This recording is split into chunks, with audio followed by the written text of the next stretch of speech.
Central Region Engineer for the Alabama Department of Transportation. And today, we're going to, excuse me for a minute. There it is. All right, today we're going to talking about the I-59 project through downtown Birmingham, and the title of our presentation is Birmingham I-59 Project from All Angles. It is truly a team approach. That's why we call it from all angles. Many partners are part of this project. Many of you who are out there in the audience today participated, and you are partners or a team member of this project. We'll have presentations from individuals who was a part of the team, and they're on stage. There are some other team members that I would like to mention. The city of Birmingham, who is very helpful in our meetings every week to make sure that our traffic flowed in a very well way. And then also the BJCC, they had individuals that participated with us too. That was very beneficial to us.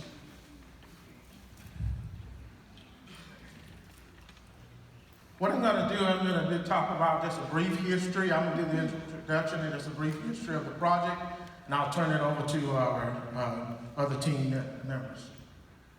Early on, as a part of this project, many of you who was a part of this looked at redecking 5920, and we went through the whole process of looking at trying to redeck the project.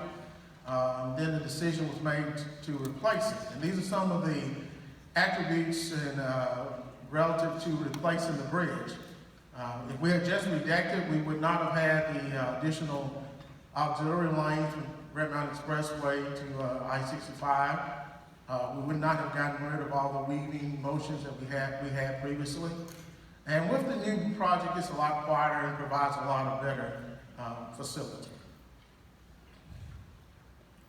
With the encouragement of the city of Birmingham and the Jefferson County, the decision was made to redeck the project. And I would be remiss if I did not say that if it had not been for Mr. John Cooper, our director, with his vision, his leadership, and taking the lead on this project, that we would not be here today. And so my hat's off to Mr. Cooper for all he did to make sure that this project went forward.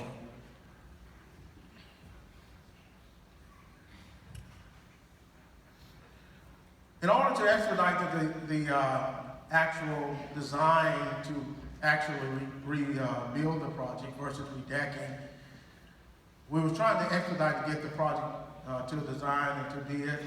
And so we had weekly meetings, and that was first led by Mr. Buddy Cox. Many of y'all knew Mr. Cox, and he led that effort. Every Friday morning we met, and the whole design team to try to get everything pulled together. On January the 7th, 2015, Buddy called me and left me a voice message, and he said, "DeJarvis," he said, "I've got new plans for CBD. I don't know what's going on. I need to talk to somebody." So I just give our thanks to Buddy for all the hard work that he did. Also, as a part of the rebuild process, many of the consultants who are out here are truly put forth a tireless effort, along with ALDOT employees, to make that rebuild process go through. So the question is, when we got ready to start constructing the bridge, was should we use 2059 or 5920? And Ronnie was there when we made that decision. And it got to be a real controversial issue there. And the way that was worked out is that, number one, if you think about it, some of you may not know this, 59 was built first, and I-20 came along later. So the right-of-way was actually purchased under the I-59 project. So the project number was actually I-59 pre and something. But if you look at the Manual of Uniform Traffic Control, when you actually sign a project or sign roads, you actually do from the lowest number to the highest number. And that got to be a big issue sometime in the media. So it went back and forth, back and forth. The community landed on calling it the big bill. You know, early on when we first closed the road, we had a columnist who wrote some articles that said that maybe we should name it Blunder's Loser. A Cooper's Folly. And thankfully, he saw his ways later on. About last week or so, he wrote a column, and he said, I'm sorry, but he reserved the right to still come back after if he wanted to. So at this time, I'm going to present those individuals who will be part of the team. We have Eric Johnson, who was Corvin Engineering. They were the designer of the Segmental Bridge. We have Gary Smith, who is the area construction engineer for the Birmingham area. You have Adam Patterson, who is one of our project engineers on the project, and Mike Brown, he is a professional engineer. He was the project manager for Johnson Brothers. And Callie Hensey is a part of our PR firm, 24 Communication, and they did an excellent job. There, she's going to come and close us out. And I'll be back, and we'll have a question and answer period.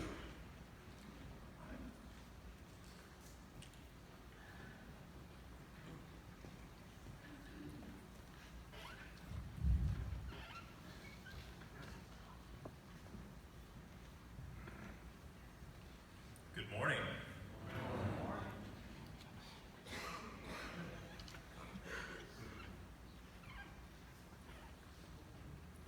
So my name is Eric Johnson. As Mr. Leonard said, I work with Corvin Engineering. We were the designer of the segmental superstructure for this project, working with Volkert.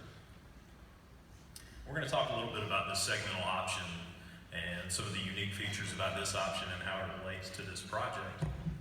So one of the reasons that the precast segmental option was so attractive is it stemmed from ALDOT's very unique decision to completely shut down the interstate.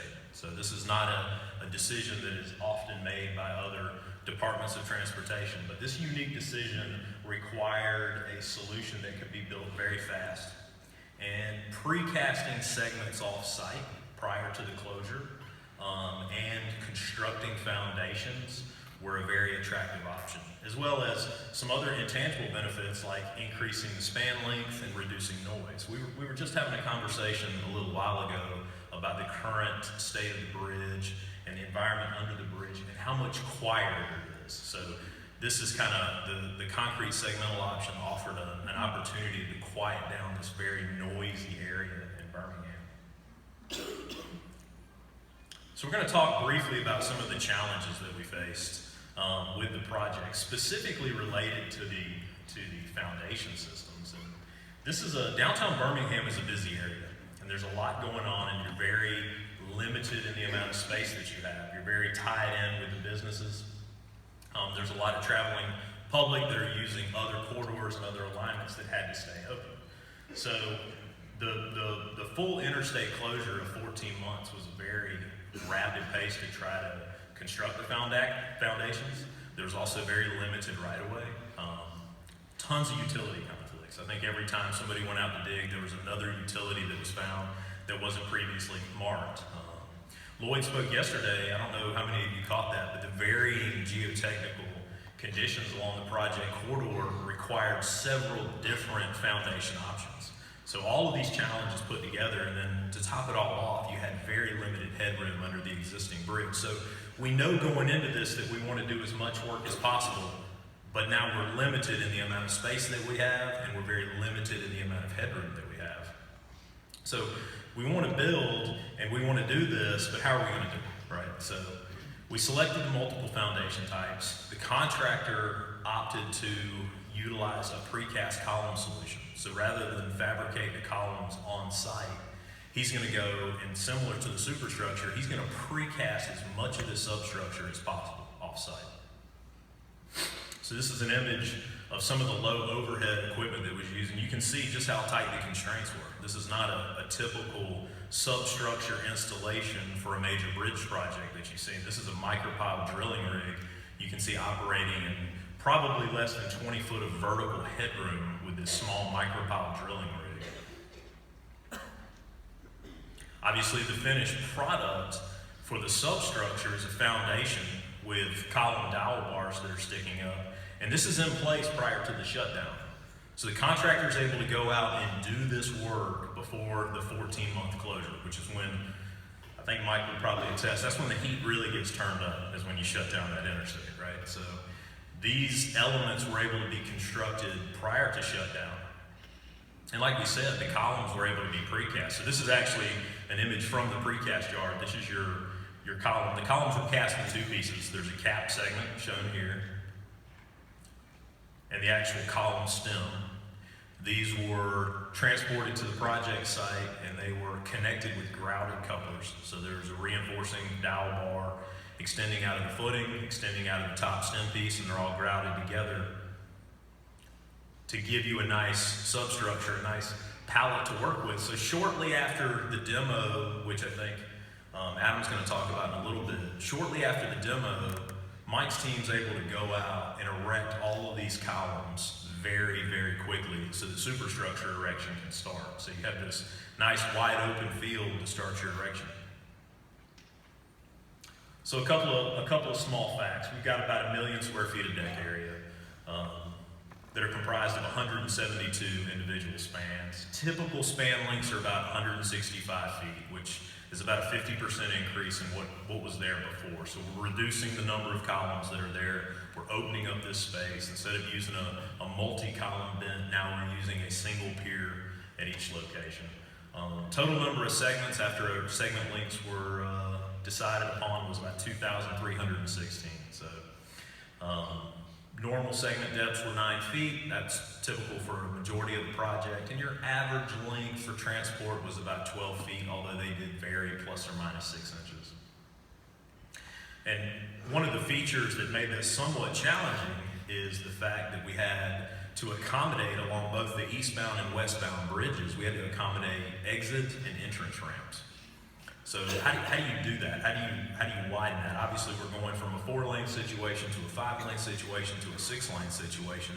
And how can we accommodate that very easily? Because it's about the speed. It's about how fast we can precast, how fast we can erect. And one of the things that we found early on is that this variation in width, although it was fairly extreme going from the 4-lane to 5-lane scenario, we felt like we could do this solely in the segment wings and the areas outside of the core of the box girder and these wing elements. So what that did is during precasting, it allowed the contractor to consistently cast a common core so that he's not often trying to change his form setup, he's only changing the wings.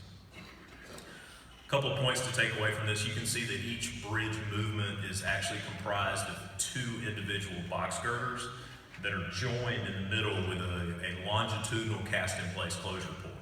Obviously, when we introduce a ramp structure, we had the addition of a 3rd box girder for that system.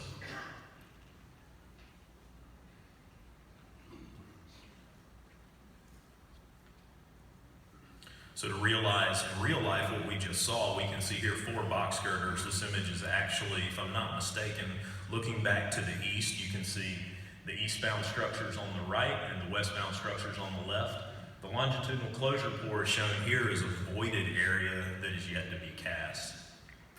This gives you an idea of the sense of scale of what we're working with here. We have twin bridges that are each about 100 feet wide. You have about a 200-foot wide swath that's being erected in downtown Birmingham. You can also kind of glean from this image just how tight the access and the constraints were as you look back to the east along the Sheridan and along this parking garage. There's very limited access.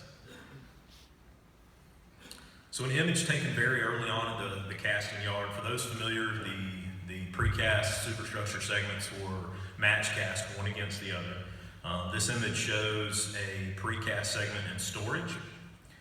It's actually on a rack that's being used to prep the segment, point, patch, stress post tension, tendons, etc. This segment here is actually being used as a form for the segment that's being cast in the background. It's actually being prepared in the bed. So that's part of the match casting operation. We talked about the overall depth of the segments of 9 feet. That also included a 1/2-inch milling surface. That 1/2-inch milling surface is sacrificial, and that's used by the contractor after erection to grind and smooth this bridge out. Because we are erecting twin girders, There's some unknowns there, so after we erect the girders, we have a sacrificial area that can be ground off so we can produce one smooth, flat riding plane. Over the piers, we have a fairly large diaphragm for our continuous piers, the interior piers away from the expansion joints. These diaphragms are about 12 feet long total. So for the ease of handling and erection, these precast pier segments are actually cast in half. Each one is about 6 feet long, and similar to the typical segments, these segments are match cast one against the other. Cast them in halves, reduces the weight, transport's a lot easier. They get to the erection site. This is the match cast face, and then epoxy is applied to that face, and then temporary post-tensioning bars squeeze these segments together while it's in the air, in or near its final resting spot to produce the final contiguous pier segment diaphragm. And at the expansion joints we have over the piers, we actually also have a large diaphragm, but unlike the pier segment or interior pier counterpart, the expansion joint segments are smaller, so they were able to be cast in one piece. In this instance, they're 6.5 feet long. So this bridge, similar to most segmental bridges, is post-tensioned in two directions. It has transverse post-tensioning and longitudinal. And the transverse post-tensioning for the entire bridge consists of 4 strand tendons that anchor at the wingtips of each segment. Now, we talked earlier about this variation in width, and we did have a very large variation going from 24 feet wide to over 45 feet wide. And what this does is it creates an additional demand on the transverse behavior of the box girder that results in the need for more post-tensioning. But rather than specify a unique post-tensioning layout over and over for different segments, we are able to specify the same post-tensioning layout and only vary the number of tendons within each segment. So for an average segment width of 39 feet or less, we were able to utilize 4 transverse tendons, whereas on larger segments we utilized 5. And this allowed Mike and his team the opportunity to just change the number of tendons that were installed versus trying to tweak that profile in the cage. Longitudinally, we have post-tensioning tendons, but they're external. Unlike the transverse post-tensioning counterpart, these tendons are external to the concrete surface, which is very common for span-by-span erected bridges. In general, they consist of 4 tendons per web, or 8 tendons per span. And they do have a contingency for 1 additional tendon. Now, the longitudinal tendon sizes vary depending on the demand. Some as small as 7 strands with a maximum strand size of 22 strands. Obviously, we size the hardware for a 22-strand tendon. The contingency tendons, which are required per ASHTO, were sized for 12-strand tendons. In an image, and I apologize, if you study this image closely, you'll see that it's obviously been modified, but this was taken from a panoramic. I tried to flatten it out. So in real life, the ductwork isn't jagged. It's actually a nice, smooth duct. But this shows you the duct system and how the post-tensioning travels low between the deviators. Those are the large diaphragms you see. It travels low in the positive moment regions, which is where you would think you need it, and it goes high over the piers to reinforce for the negative moment regions.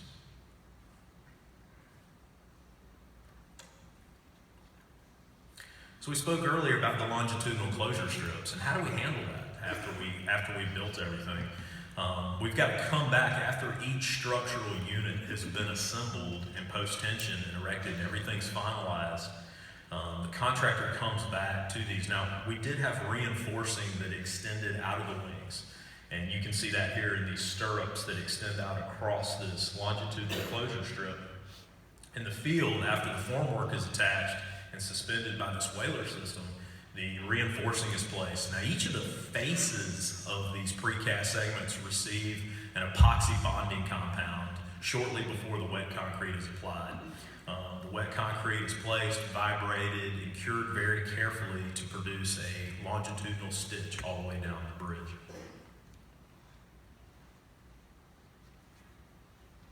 And not a final image from the bridge. This was obviously taken a couple of months ago, but just to kind of give you an idea of what the bridges look like now. You're going to see some more photos later by some folks that show the current status, and I think you'll find them to be very beautiful. But the interesting thing about this photo is prior to the bridge painting, you really get a sense of the skeleton of this bridge and what the individual pieces that make up the bridge are. Obviously, like we talked about earlier, we've got a two-piece pier column here.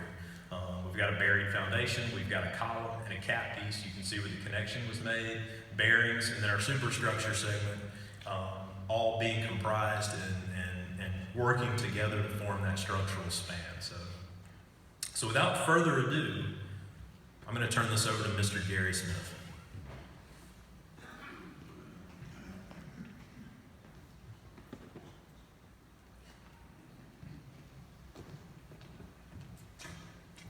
I appreciate the opportunity to speak to you this morning. I've always heard that the person's number one fear is public speaking, and so I've read recently, though, where that's not the case. It's actually number two. A person's number one fear is actually other people's opinion of it. So the two are seeming pretty closely related at the moment.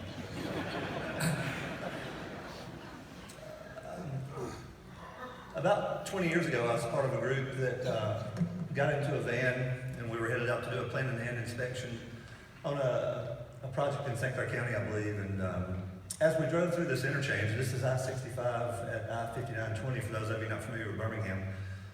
We call it the route interchange. The local people in Birmingham call it Malfunction Junction. But as we rode through the interchange, headed to that other project we were looking at, whoops.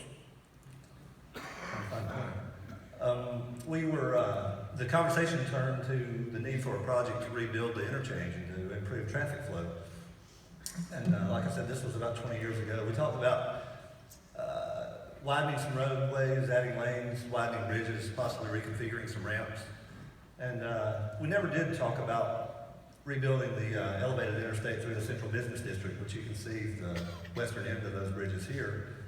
That was not even thought of at the time, probably not needed at the time, but we did talk about improving traffic flow. And one of the people in the van with us was our former FHWA area engineer, Don Jones. And he said, you know, the person who manages that project is going to end up giving up 3 years of his life to do so. And so immediately I began to feel a sense of pity for whoever that would eventually be. As it turns out, a couple of them are sitting over here, Adam Patterson and Volkert. Volkert was our consultant for our CE&I. Mike Brown was the project manager, is the project manager for Johnson Brothers. And they were probably both in high school when I first became concerned about their well-being. They've certainly sacrificed, and so have many others, to get us to where we are today. So fast forward 15 years or so to January 2015, I was made the Birmingham area construction engineer for the Alabama DOT. I was told to be in a meeting every Friday, a video conference, Friday morning, 9 o'clock. Mr. Leonard alluded to those meetings earlier. And all the big people were there, all the bureau chiefs. I wish I would have taken a screenshot, but people like Buddy Black from Bridge Bureau were there, Rex Bush from Design, Buddy Cox from Materials. So I knew the meetings were important, and I knew I needed to kind of get up to speed on what they were talking about. They had a lot of new terms I wasn't familiar with. They talked a lot about ATCs. I thought that may have something to do with traffic control. I wasn't sure. So eventually I realized those were alternative technical concepts. So we included one of those in the Phase 3 project that has to do with the underbridge lighting, the decorative lighting. We talked a little about A+D bidding. I was back to Google to figure out what that meant. That was cost plus time. That was a way to include time in the bid and account for time whenever you were selecting a low bidder. We did not use that, but we did go to lane rental fees, and that was something new also. But we had a schedule of fees depending on the hour that the lanes were closed, and that was to lessen the duration of the lane closures. The contractors were very aware of how long they'd been in the roadway, and they served their purpose to expedite the construction and get the lanes open again. As a result of those meetings, the bid documents that came from those 2 years worth of those Friday meetings were as follows. We had contracts that were roughly 600 pages long, plan sets that were around 3,000 sheets per project, and pay items, nearing 600 pay items per project. A lot of those pay items we weren't familiar with. We've never built in the Birmingham area. Some things like soldier power retaining walls, we built 4 of these in the 2 projects. They're a top-down construction method, so there's no need to over-excavate for footings. You can see how they built them from the top down with a beam and lagging. And then you can even put a decorative shotcrete finish on it for aesthetic purposes. We've put the aesthetic finish on 2 of these walls. We installed miles of micro piles for our deep foundations. They're not as small as the name suggests. You can see from the casing, that's about a 10-inch casing. And those are drilled into the relatively shallow and irregular bedrock in the Birmingham area. And then footing is placed on top, just like you would H-piles. And so we were familiar with how to build the footing on top of it. We just had to learn about the micropile installation. Precast segmental bridges, you just heard Eric speak about those. We've never built segmental box beams in Birmingham, so all that was new. Eric and Corbin did a great job of educating us. They were always on the other end of the phone, or able to come meet with us and see us on site, all the way from the design through the in-service inspection prior to opening, and they're still coming to monitor the performance of the bridges. Decorative lighting. This is a state-of-the-art lighting system that we're putting under the bridge. This photo is from a demo that was done last spring. So just 4 of the ribbon lights are on it, but the entire 1.2 mile span, both bridges will be lined with these lights. It'll be very colorful, very bright. You should see it from miles away. And then the demolition. This was the fun part. We've demolished small residential structures, small bridges. Never anything on the scale or at the pace of this demolition. Adam will go over the demolition and the lighting in his presentation in a minute, so I wasn't going to get too deep into it, but it was fun to watch. And so this is the interchange, September or June 2016, I guess, before we started to work on it. This is phase phase 2, before construction started. This is a rendering done by our imaging, in-house imaging from the design bureau, and these renderings were very helpful to show us where we were going. This is a photo of what it actually looks like. It's taken from a little bit different angle, but you can see everything is in place, functioning as it's supposed to. The renderings were, this is back to the first picture I had of the rendering of phase 2. This was very helpful to us to show us exactly what it was supposed to look like, but it was probably more helpful to us to take to the public and to the media and show them what we were building and how it was going to function once it was complete.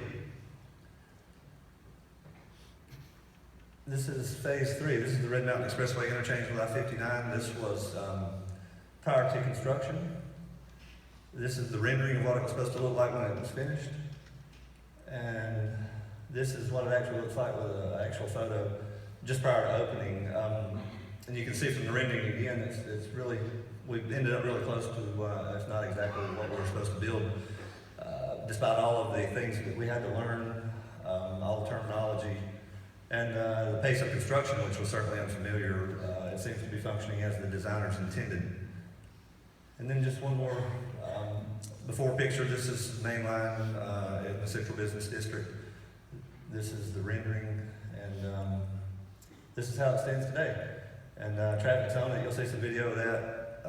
And Carrie, we did get the drop lane markings in place. And that's it. With that, I'll turn it over to Adam to go into a little more detail.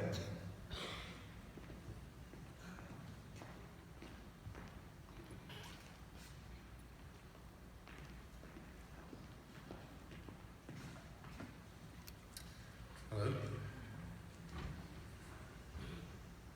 This project has been an honor to work on.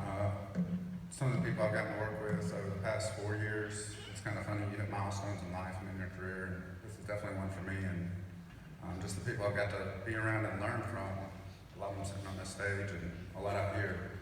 I just want to take a second to say thank you, and it's been an honor. So Gary kind of touched on the bridge demolition. Last year I spoke at the same conference, same room. That demolition was just beginning, so we had some pictures. Some of them are in here that you can see, but that's really all we had to talk about. We've come so far since that. We'll kind of go through it a little bit, but essentially the 2 bridges combined ended up being about 2.5 miles of demolition. They began on January 22nd, and by March 19th, they had this bridge completely torn down. Johnson Brothers is amazingly good at building bridges. Linda Mood, the contractor that did this, is amazingly good at tearing them down. We were all very impressed with how quickly this went. They had about 4,400 truckloads of debris that got hauled out of there in that period. Here you can see some of the demolition occurring. This is the primary way they did it. It was also shown in that slide Gary did, which was they had breakers up on top, basically just busting the deck to pieces. Concrete just falling to the ground. They're cleaning that up. Then they're coming in over the railroad tracks, which was probably one of our tougher areas to work in. They had to saw cut the deck and remove it kind of in pieces. And then in some areas they just literally just shoved the bridge down onto the ground. And from there they could shear the girders, start cutting them up and hauling them off. The conditions, we're doing this in February. Obviously it's a muddy mess out there. They were pretty much bogged down, but they did it quite impressively. One of the advantages, obviously, of segmental was that most of the bridge could be built prior to even starting this portion here. And you're going to kind of see that. So immediately upon the demolition, they were able to start the construction of the bridges. As Gary mentioned, they did precast, or as Eric mentioned, they did precast columns and caps at the casting yards. So those were all built prior to that demolition beginning. Here you see one of the first ones, I think it is the first one we set. We had a few of the columns that were out from under the bridge, so we were able to do these before the bridges were torn down, so they could kind of test run. A couple things to note on this is the little guide that they used to help guide it in. The crane operator was pretty impressive as well. So there you see that pipe. It's hard to tell, but there's a little tiny hole right there, and he would basically have to set that right over the top of it. We're kind of wondering how that would work, but did a great job with it. This picture you've seen, but what's interesting about this picture is we started the demolition January 22nd. This picture was taken in March, early March, so just kind of gives you a sense of how quickly things progressed on this project. This is our first segment that was set, raining, but it was also in March. So within 2 months of tearing the interstate down, we're setting our first segments. One of the things to note here are the shoring towers, and Mike will go into more detail on it, but it was some innovation that Johnson Brothers came up with that we didn't really anticipate, but really helped speed things along and made it quite efficient. Here you see the trucks bringing in the segments. 2,300 segments had to be brought in like this. They had police escorts. I counted one time the number of wheels on this thing. I think it's like a 36-wheeler. That type of trailer is quite extensive. I don't know if this quite gives you a sense of how long it is, but hauling these things through downtown Birmingham, the narrow streets, poses its own set of challenges. The segments are lifted. Eric mentioned the epoxy that goes in between each segment. That piece of fabric you see hanging there is basically to protect the shoring towers from that epoxy. That epoxy is I don't even know I can't remember what the name of it is, but it's some stout stuff. Whatever it gets on it, it's not coming off. So they had that to kind of protect the towers. Here they're lifting the segment into place. You see a manipulator there. I think Mike's going to touch on that a little bit more, but that was another innovation that made this quite interesting because they could lift it in at the right slope and angle of what it needed to be. From the time they brought a segment in to the time they had it lifted and secured was about 20 minutes. So they could, move quite quickly at this. Here you see a picture of them. They set up this little tower, which allows them to go in and do the stressing. So they're passing the cables through the strands, or passing the strands through the tendons, and doing their tensioning at this point.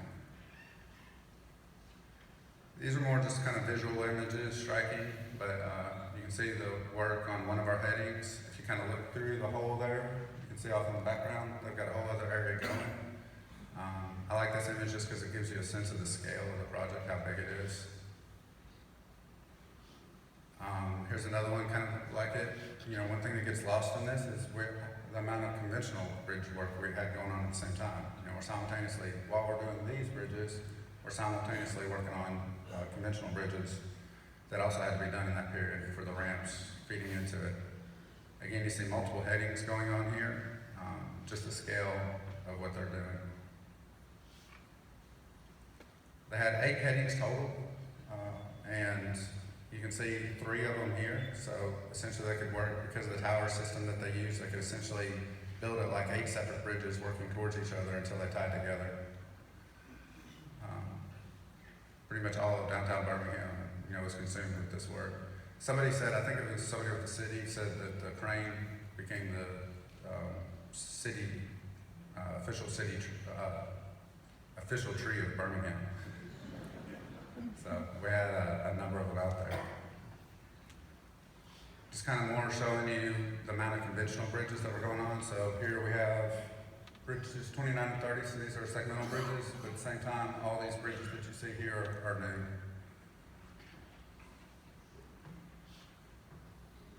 As I mentioned before, a lot of the bridge was already cast prior to demolition. So the demolition occurred right in here. At that point, we had about 50% of the bridge segments cast. They were on a good slope to know that they would be able to get all of them cast. Obviously, you do not want these 2 lines to intercept, so they got the casting done about 3 months prior to setting the last segment. The last segment got set in October, and then we spent the last 3 months of that process basically going through and doing the grinding, barrier rail, all that fun stuff.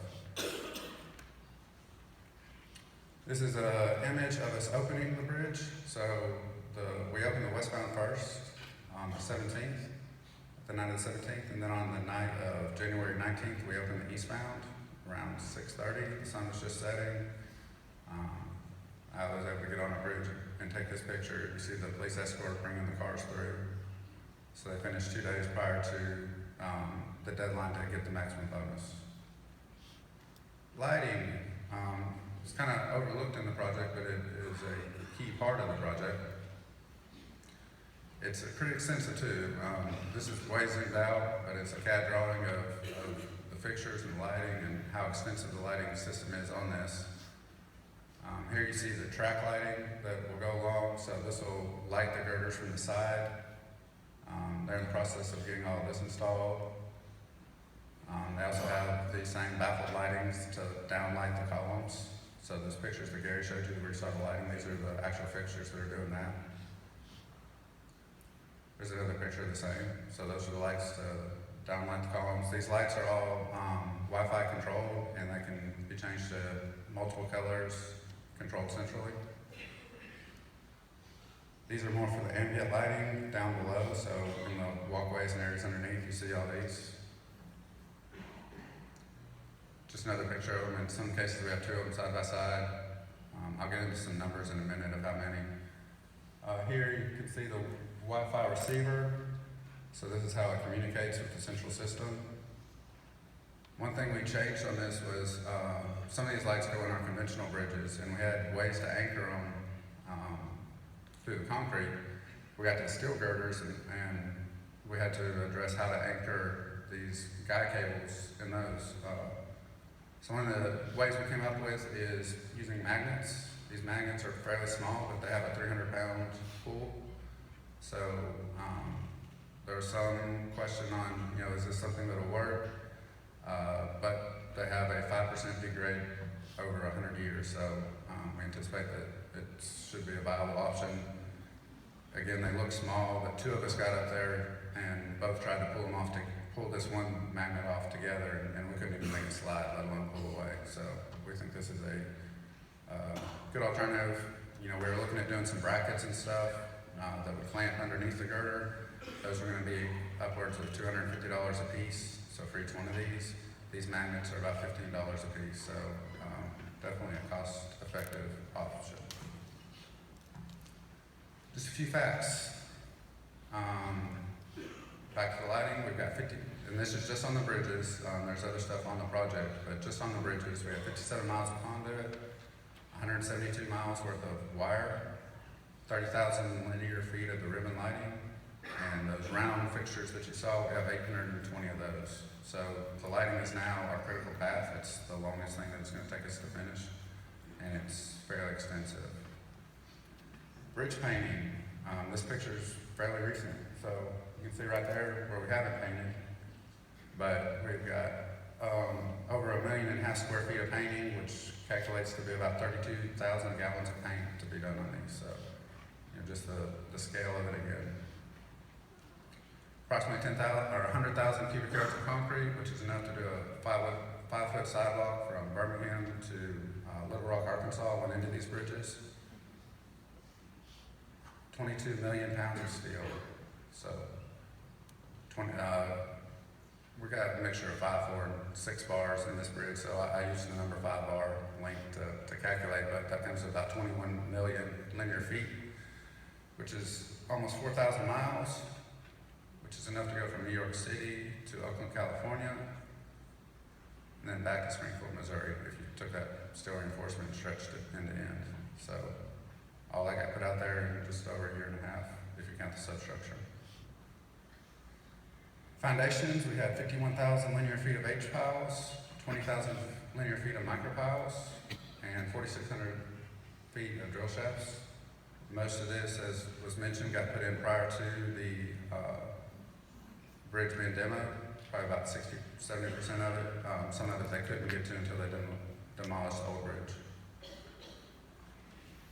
Total cost of the project, or of the bridges, is about $248 million. That includes the lighting.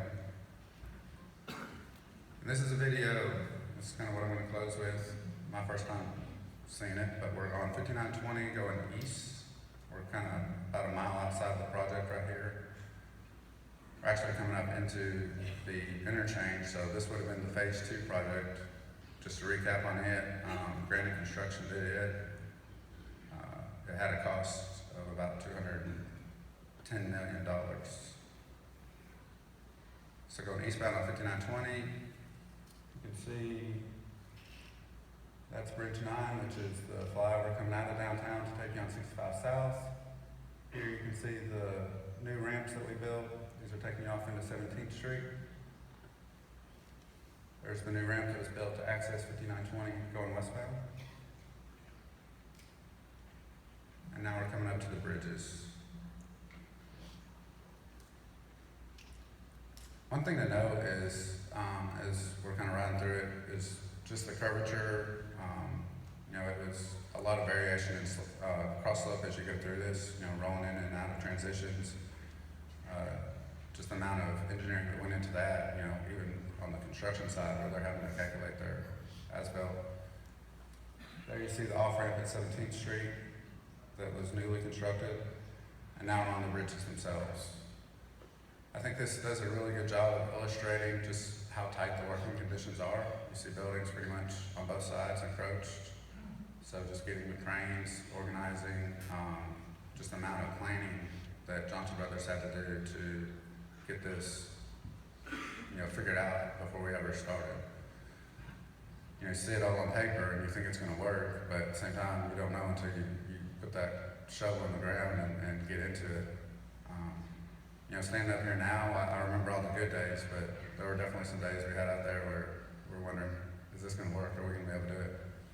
Here you see the new feeder ramps. This is coming off of 31st Street and Red Mountain Expressway coming in. There's the ramps to get off at Caraway Boulevard and onto Red Mountain Expressway. This is the off-ramp to 31st Street. So these bridges, their length is about 6,300 feet-ish, so a little over a mile. And now we're approaching the end of the bridges. They got construction on there. Again, you see the 31st Street on-ramps that got built. This is the coming out of downtown, so this is coming off of 25th Street, the ramp that was built there. And that's it. With that, I'm going to turn it over to Mike Brown with Johnson Brothers.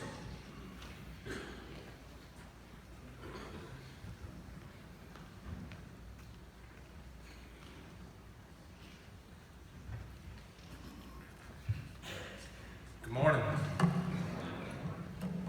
You'll notice over the next few minutes I had a lot less time to prepare my presentation than Adam, Gary, and Eric. So one thing, we talk about Mike and project manager, but I want to talk about the team. we had a team at Johnson Brothers that was prepared and ready. We have a saying at Southland Holdings that protect my family, right? We had a family. I spent more time with our team on this job than I ever spent with my family probably in the last 4 years combined. We spent countless days planning. We would meet anywhere from 1 to 3 times a week. In the early stages of this project, 2 years ahead of even closing the interstate. So, as one can imagine, the time for the preparation was extreme. But I want to say thank you to the team. I want to say thank you for the sacrifice that you made. And today we get to celebrate a little bit about what actually occurred. The pictures, the videos are all great, but I can tell you it doesn't do it justice until you see it. Visit the site. I encourage you to drive to Birmingham. It's very exciting. Birmingham should be excited. Aldott should be excited. I know we're excited. So, a couple of quick things to note here. Is this going to play for me? There we go. So what we did was we developed a CPM schedule, right? A critical path method. Our CPM schedule, we integrated it into a 3D software that allowed us to actually visually see what we were going to build from a planning purpose into real life. We input some of the major structures around us so that we could see the constraints that we would have in the erection process. So obviously logistical coordination on a project this size and scale is paramount, right, to the success. It should be noted too that this was the first segmental bridge erected in the United States utilizing this method, the shoring method. And as you've seen some photos, and we'll go through those again here shortly. So it allowed us to, again, in the planning stages, we realized that we could erect faster utilizing this method than we could underslung gantries or overhead. So what you'll see here is the 400 to 500 workers on site daily. That's just Johnson Brothers crews. That does not include our subcontractors. We were over 1,000 men and women on this job every day. Truly astounding that we were able to work in the tight quarter with the amount of people that we had. Those crews included conventional structure crews, segment structure crews, casting yard crews, and of course our management staff. We had over 40 plus subcontractors and consultants. We had, again, multiple work sites and coordination where we cast off-site. We had to deliver to the site, and obviously our on-site coordination. The fabrication to construction coordination, right? And we'll get into that, but you know, it shouldn't be taken lightly that you're casting 2,316 segments, but you're going to cast 14 to 1,500 of them prior to your erection, and you don't want a double handle, right? Anybody that is a contractor or knows anything about money, the last thing you want to do is double handle your materials, especially 2,316 times. So here's a quick video time lapse of a drone footage looking west, looking east by the Sheraton.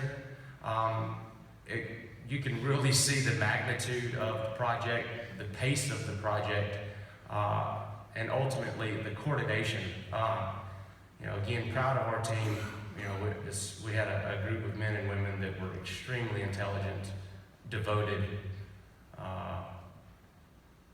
and without them, this doesn't happen.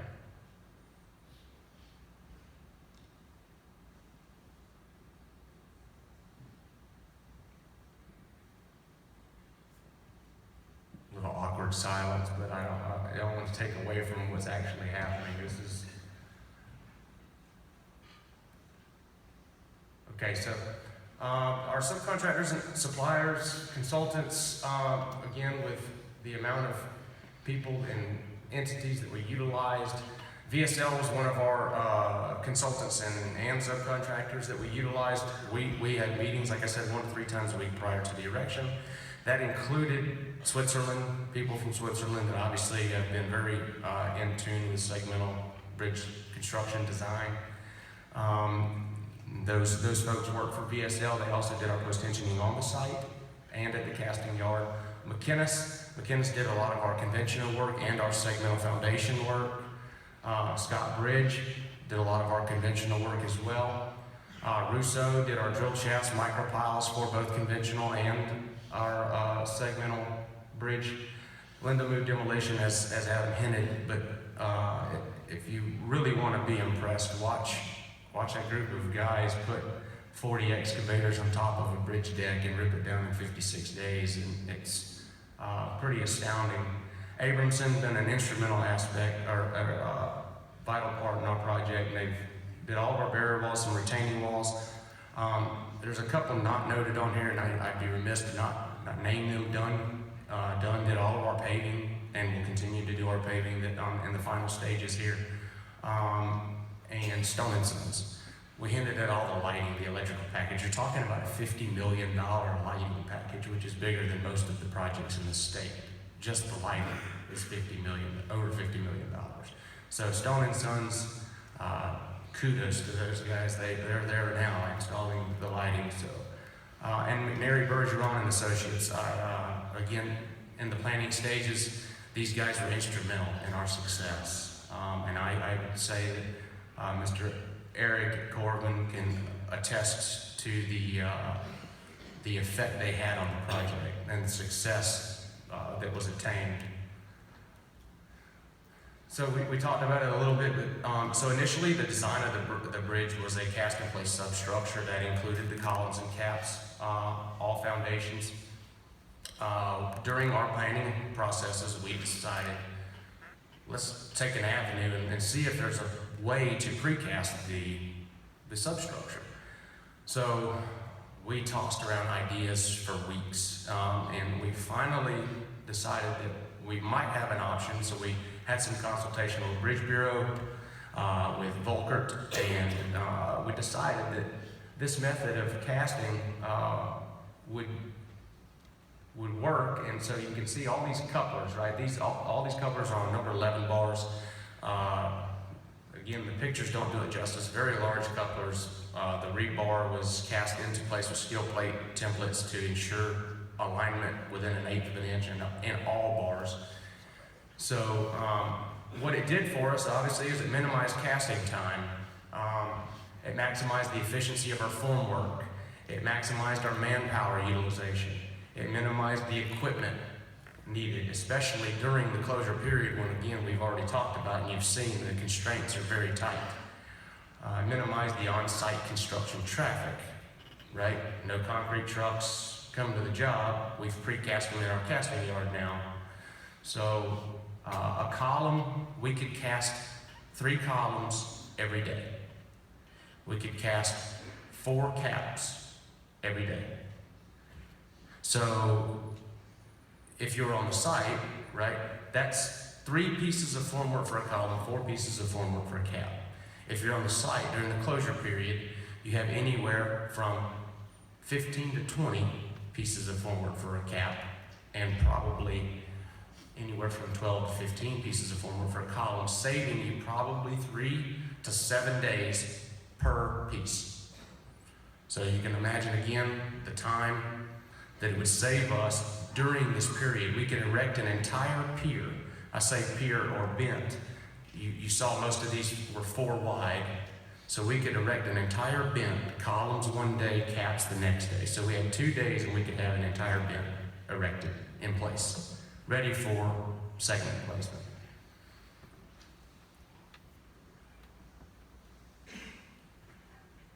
Okay, so here you'll see we utilized a kinematic where we show the towers, the foundations for those towers, how we erected and how we moved from side to side and longitudinally in the station. We would do a 3-span unit as we erected longitudinally on the, let's call it south side, and move our way to the north. We would slide the towers, and it would allow us to place the adjacent sections. While we were post-tensioning the next span, we were erecting the previous on the adjacent line. So the 9-day cycle per span, we actually that was our plan. Good news, we beat our plan. We could erect and be tensioned in 7 days. So again, 10 to 12 segments per span. It should be noted that the original design also was a 10-foot or so segment cast. We changed the castings to 12-foot 7 plus or minus, like Eric was saying. What it did was it reduced the number of castings. We went from 3,000 segments to 2,316 segments. Obviously, it increased the weight. So we would lift anywhere from 140 to 180,000 pounds for every segment. So again, these are massive pieces of concrete coming into downtown Birmingham at that weight. The coordination, again, at the multiple sites and the quality control to minimize our recasting, right? Again, no one wants to rework, especially in this magnitude and with the pressures that are applied. Quick video of our last segment, pretty big day for all of us. I don't know, the sound's not on. We actually had a pretty good little rock song for all of you. But very cool. You can, again, though, you see the tight quarters, right? This is the very last segment, and we're bringing it in. We erected 2,316 segments in just over 6 months. So you do the average, but pretty incredible. This is the segment lifting beam device. That device would go through lifting holes that we had precast into the structure, and then we pick it up off the truck, and we could take that segment. We knew every segment, the longitudinal grade and the profile and the transverse cross slope that segment needed to be set at. So we could preset the segment off the truck. When we set it in place, it was already aligned with the previously placed section so that we could glue it and then obviously post-tension bar them together.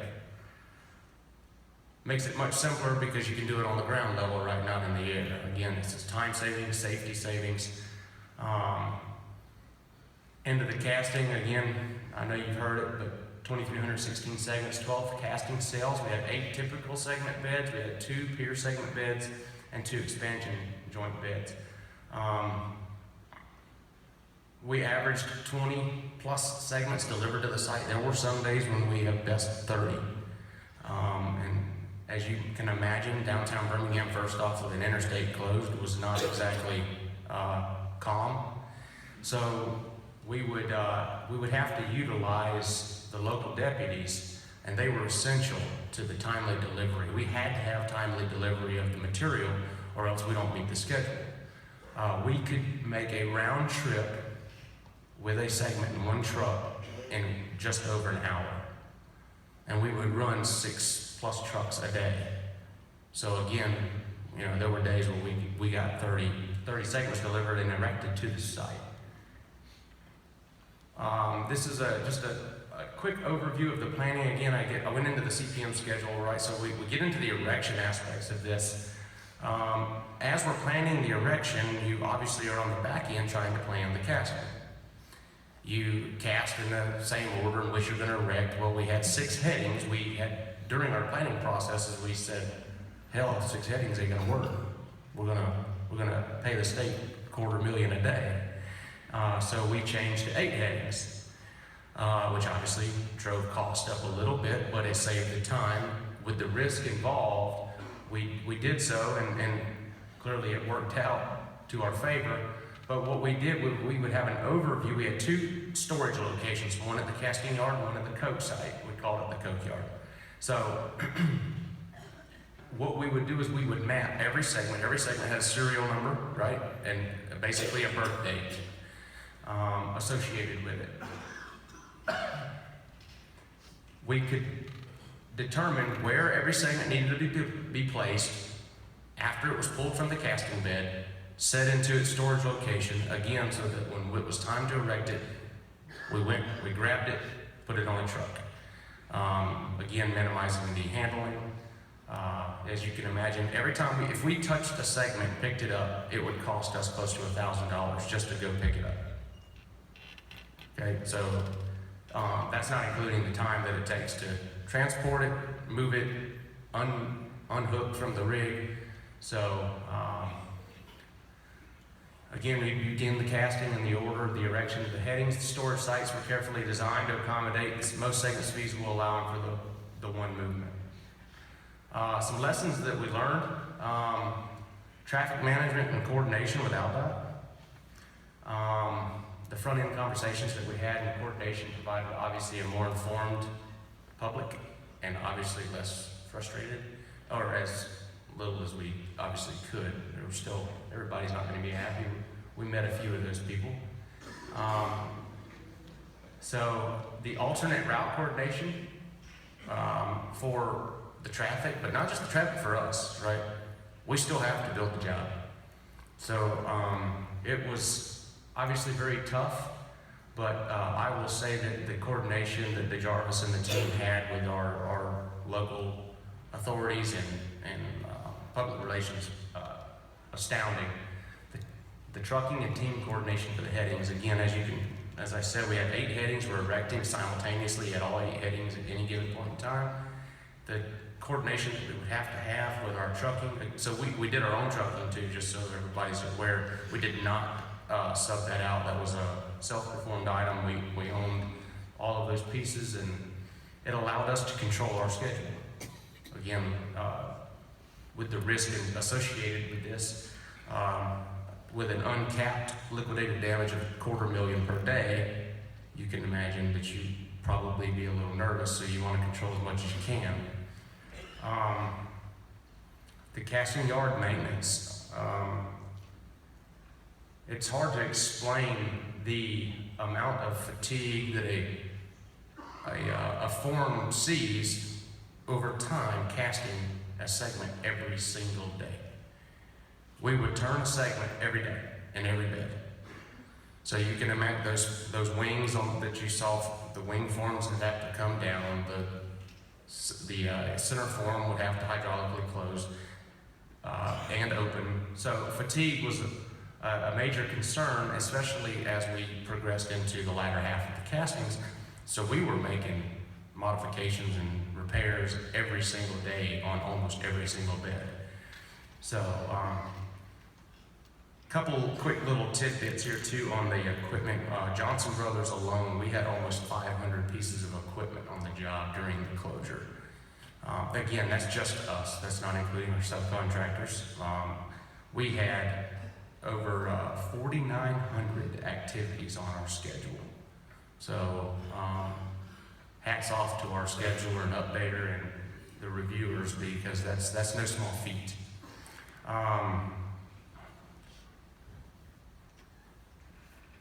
Another thing, I know a lot of people in here, Alabama and Auburn, if you'll notice that those towers were orange and blue. Is there somebody in here from AL.com? They wrote an article back when we first started and talked about the colorful towers, and they said, whoever developed that's a genius. I want to shake your hand after if you're here. So I'm actually a University of Florida graduate, so those orange and blue is not Auburn, so we're clear. I wanted to make a statement for Tuscaloosa and for Auburn, so I'm just kidding. But the safety, this is something that we take ultra pride in. The amount of man hours, the hundreds of thousands of man hours that were established during this closure period and throughout the entire project. We had 0 major accidents, 0. That is astounding. And again, if you're involved in the project, you can imagine what could happen, right? We had 4 total lost time accidents, 4 total on the whole job. Incredible job by our team. Again, it's planning, it's execution at a high level, it's a family environment. That's what we believe in. And it shows I think in the work, and it absolutely shows in the safety record. It shows care about the employee by you, right? Take care of your brother. So, that's all I have. Ms. Callie?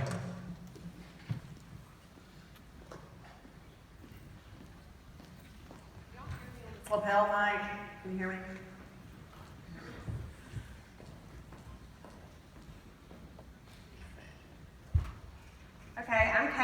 Lindsay. I'm COO of 24 Communications, and piggybacking on what Adam and Mike said, I just want to take this opportunity to say thank you to ALDOT for the opportunity to work on this project and be a part of your team. It's been a pleasure, and to our families for holding down the fort while we were away and had some overnights here and there. My husband's in the back, so giving him a shout out.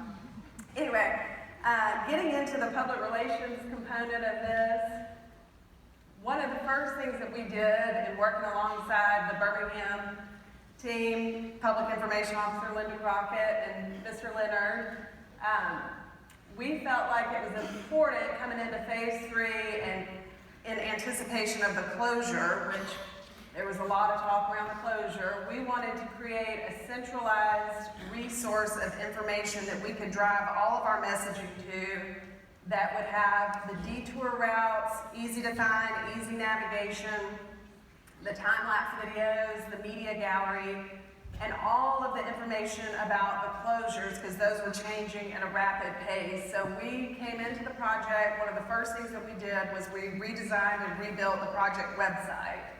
And there was a lot of interest in the visual assets of this project. People were fascinated with the renderings and wanted to see in real time the progress and all the imagery associated with the project. So we kept that prominent on the website along with all the detour information and closure announcements. Another big part of the communications around this project was the social media.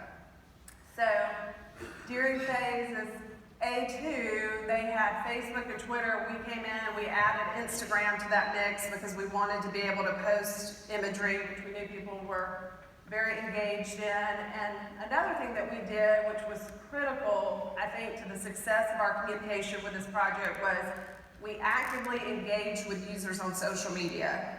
We all know that people can be very bold when they're behind a screen or a device and they don't think anyone is listening. But when you respond to questions and concerns and comments intelligently and swiftly, that tends to calm down some of the hysteria. So we made it a point to, anytime we saw something that, garnered immediate attention, we would distribute it to Mr. Leonard and Linda and promptly respond to users and followers on our social media outlets. And we also shared lots of information about the project, the closure announcements, pictures, renderings, all that kind of stuff. We're keeping that going actively on social media.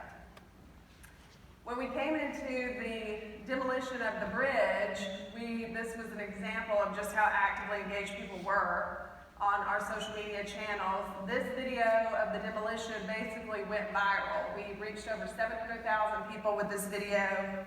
We had over 300,000 views of the video and almost immediately almost 3,000 shares. The audience and the public couldn't get enough of seeing everything that was going on, and because this type of demolition had never really been done before in our state, people were fascinated with it and watched it over and over and shared this post.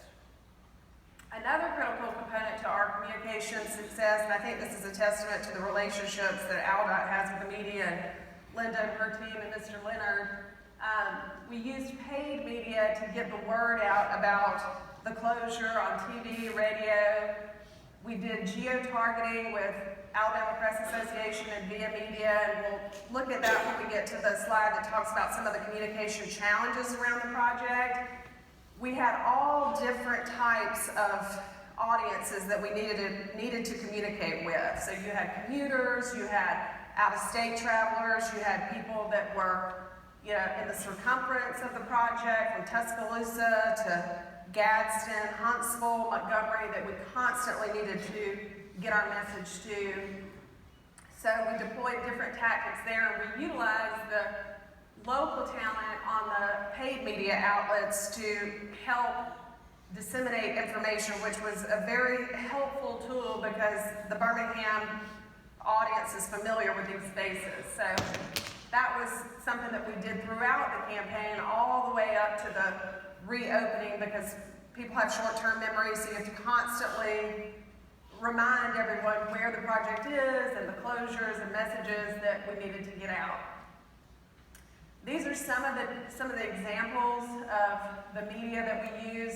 Coming up to the closure, we did staggered messaging using billboards in the immediate area of the closure. There's all kinds of cool things that you can do with digital messaging to really hone in on specific audiences that you're trying to communicate with.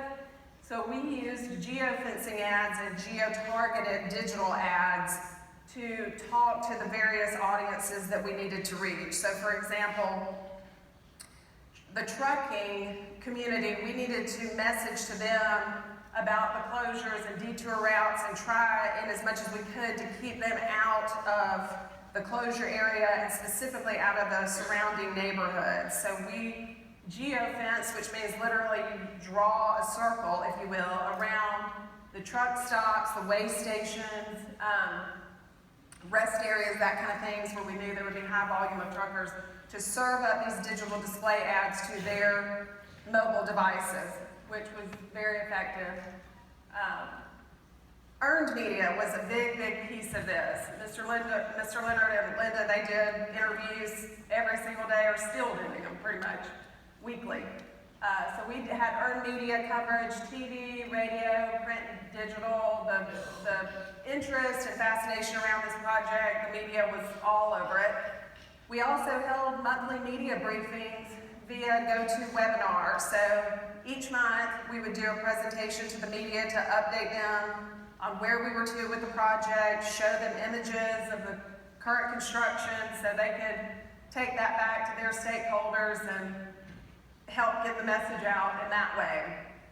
This is an example. Early on in the project, coming up to the closure, you would hear all this talk on local talk radio, and it's kind of this doomsday, what's going to happen when the bridge is closed, and what's it going to do to traffic. So we took Mr. Leonard and had him go on Talk 99.5, which is probably the most popular drive time radio show in Birmingham, and this was a really good example of how just engaging people head on and answering their questions honestly and transparently helped calm down the hysteria, if you will, around the pending closure. And Mr. Leonard did a great job. People had all these different theories about what should have been done. They should have buried the interstate, should have moved it north. And he addressed those questions one by one, and the audience was very receptive and thankful that he came on and took those live calls. So that was a fun thing to participate in. The AL.com, they did a great job of constantly posting images of the project. We had a photographer that stayed out on the project constantly getting new photos, and AL.com would post photos of the project and articles about the progress all along the way. And then the different partners and stakeholders and media outlets, they made a point to link to our 5920 Bridge website on their various channels, which was also helpful so that everybody was being driven to a central hub of information where they could get up-to-date resources. We also worked with ALDOT and set up a call center, so when the closure happened and people had questions about where to go and detour routes, we had live people there answering the phone. And we got a lot of compliments about that. We had somebody say they couldn't believe they called, and somebody really answered the phone and helped direct them where they were supposed to go. So that was another effective tool that we deployed along the way. These are some of the media outlets that they were always sharing information that we would post about the project. We would do the same when they posted coverage or drone footage. We would retweet and share that immediately. Working with ALDOT, we deployed a lot of their internal resources to also help with the communication strategy. So we used the overhead message boards, the rest area signage, the Algo traffic app was a key resource for motorists, Twitter, Waze and Google Maps, and then we had the 24-hour call center that I mentioned. The neighborhood association meetings, Sharon Long is here, and Linda, and Mr. Leonard, they went to the neighborhood meetings every single week and engaged with the community, addressed their questions and concerns. This was a huge part of the success of the overall communications effort because these neighborhoods were integral to the project, and the Birmingham team did a great job of keeping them up to date and informed and dealing with anything that came up along the way related to these neighborhoods. Strategic partnerships, the BJCC, City of Birmingham, Jefferson County EMA, the Alabama Trucking Association, and the American Trucking Association, they all worked closely with us to help get our message out about the detour routes and help motorists get where they needed to go, and posted links to the 5920 Bridge website so that that information was readily available on their various outlets.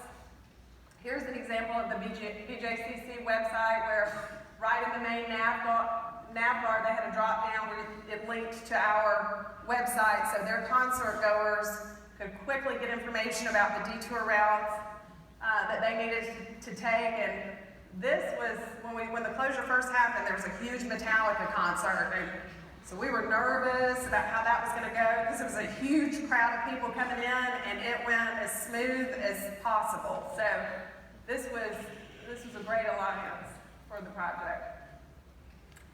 Some of the challenges associated with the communications piece of this, the mere scope of the message. We had 160,000 daily drivers that included commuters, Birmingham citizens who don't travel downtown every day. We had people from other states passing through Birmingham that we needed to get the word to. The airport and BJCC visitors, that was a big part of this, making sure that they knew how to get to the airport and to the BJCC. And then the trucking component, that became a big piece after the closure, trying to keep them out of those neighborhoods and keep them from, running over curbs and things like that. So another challenge here was the shifting closure date in the beginning. We didn't have a firm date that we knew the closure was going to happen, so we had to come up with a strategy around that to have shifting messaging so that we could help people get ready for the closure. So we did that by doing staggered messaging across all of our different messaging points. And one of the main ones that we used early on was the billboards. So these were all around the closure area, and this went a long way to help people understand this is coming soon, get ready, get familiar, get on the website, learn your detour routes, figure out where you need to go, how you're going to get to work, how you're going to get to the airport. And we could see people utilizing that by the phone calls that we were getting leading up to the closure with, people want to make sure that they had their information correct. Success measures. The real success here was seen on the street. It was kind of cool in the beginning. After the closure, you would drive in downtown Birmingham and it was like, wow, there's nobody down here. So it worked. But people learned their detour routes, figured out where to go, and we didn't have any major gridlock. Like Mike said, we had no major PR disaster, praise the Lord. And then you could see, like on all the social media channels and the different outlets, people were very complimentary of the effort to, get the word out and said that they appreciated the communication, and so that was all very positive from our aspect to see that, people were understanding and engaging. And that's it for me.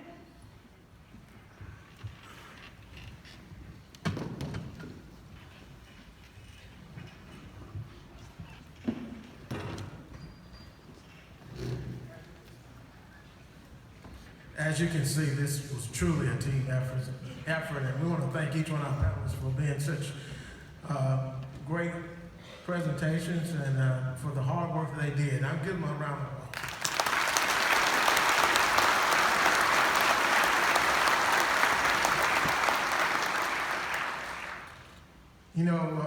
I was talking to someone yesterday at the meeting here, and they were saying that, oh, that's so good to be able to drive on 459 again. We had about 30% increase in traffic on 459 during the closure. We tracked that, and so some of the people who are driving now, they're saying it's good to be back on it.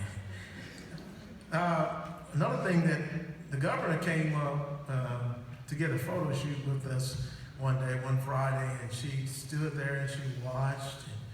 watched Mike then put one of the segments in place, and she turned around and she said, "That's precision." And so that was some of the good things that we had from the meeting. At this time, we'll take questions from you. If anyone has a question, we'll ask you to go to the mic. All right, I've got a couple of jars. Just so, the safety aspects Mike talked about is just absolutely impeccable for this size job. Only 4 lost time accidents. Mike, I texted you, you had a chance to dig that up. Just guesstimate on how many man hours that was for 4 lost time accidents with 1,000 something people on the job each day. I'll have it for you in just a minute. Okay. I'm getting it now. Another question for Mike. All these different aspects, whether it's the schedule or the subcontractors, safety, we didn't even broach the how frustrating the railroad coordination was on this job and how challenging it was to the things that we were able to accomplish. What do you think, in hindsight, the biggest challenge